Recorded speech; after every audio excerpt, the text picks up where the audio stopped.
Three women vanish in the dark window between 2 a.m. and dawn.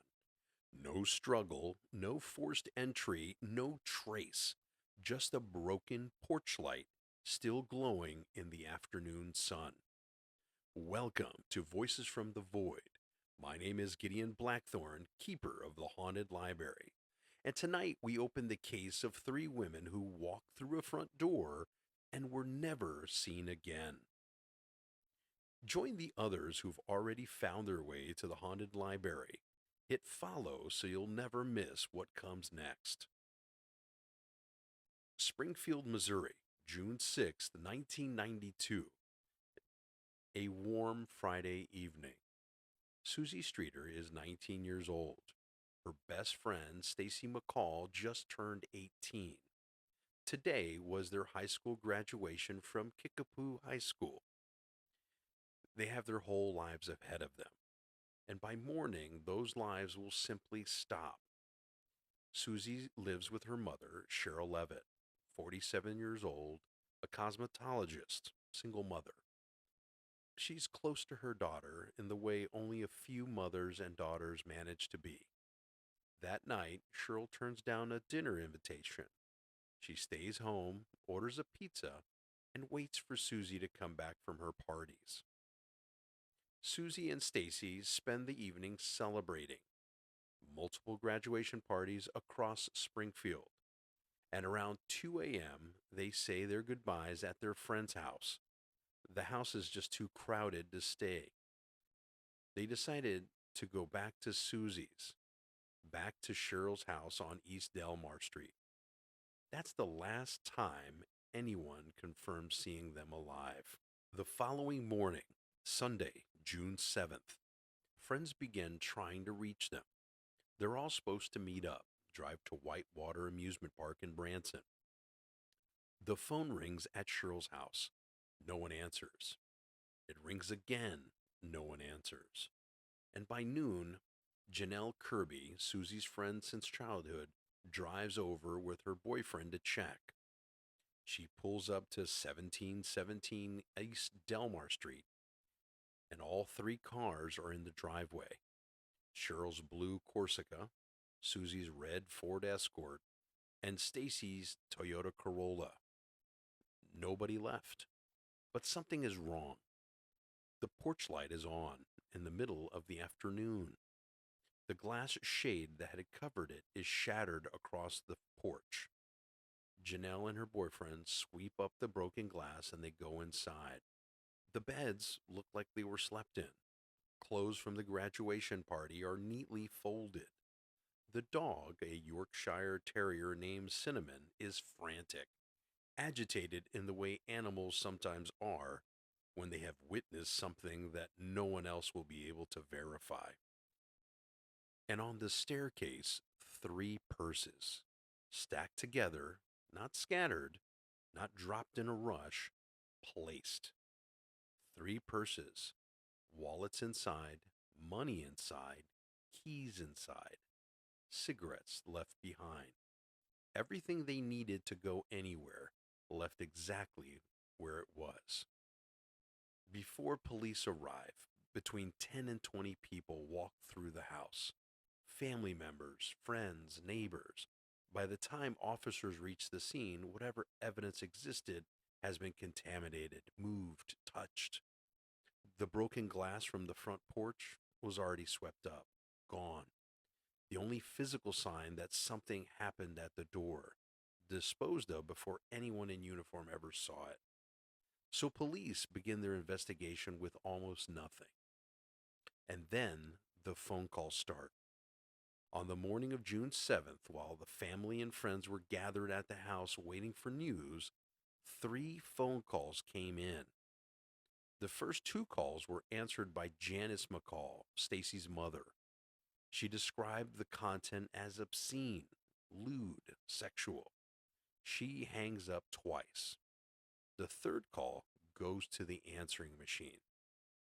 Someone leaves a message, but police never hear it. Because before investigators can retrieve it, someone accidentally deletes it. Nobody will ever say who, and nobody ever admits to it. That message, whatever it contained, is gone forever, and no one has ever been held accountable for its destruction. Now, the FBI is brought in, Missouri State Highway Patrol, dozens of agencies. They search 40 acres in Webster County.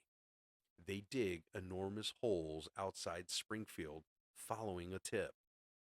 They find two things: a possible trace of blood and a section of green vehicle. Multiple witnesses had reported seeing a green van near the Levitt home around the time of the disappearance. The blood tests come back inconclusive. The van is never traced to a specific owner. The investigation goes cold. But the most chilling moment in this case doesn't come from the physical evidence, it comes from a phone call.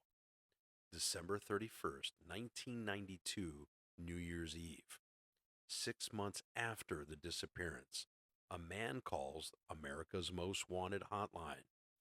Investigators later say the man spoke with what described as prime knowledge of the abductions. Not general knowledge, not theories, prime knowledge. The kind of detail you can only have if you were there.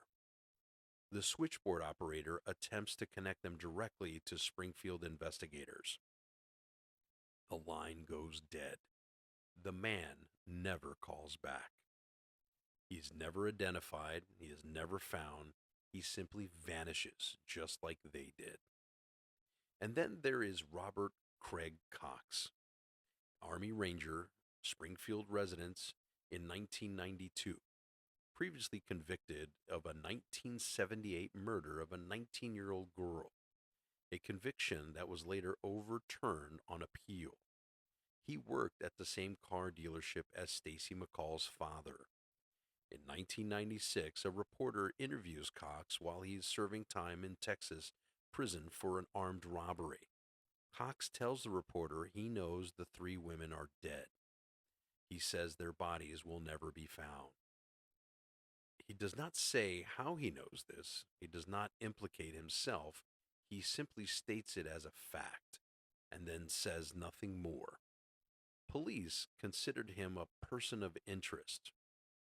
He was never charged. He was eventually released from prison and for a time lived and worked back in Springfield. There's one more thing.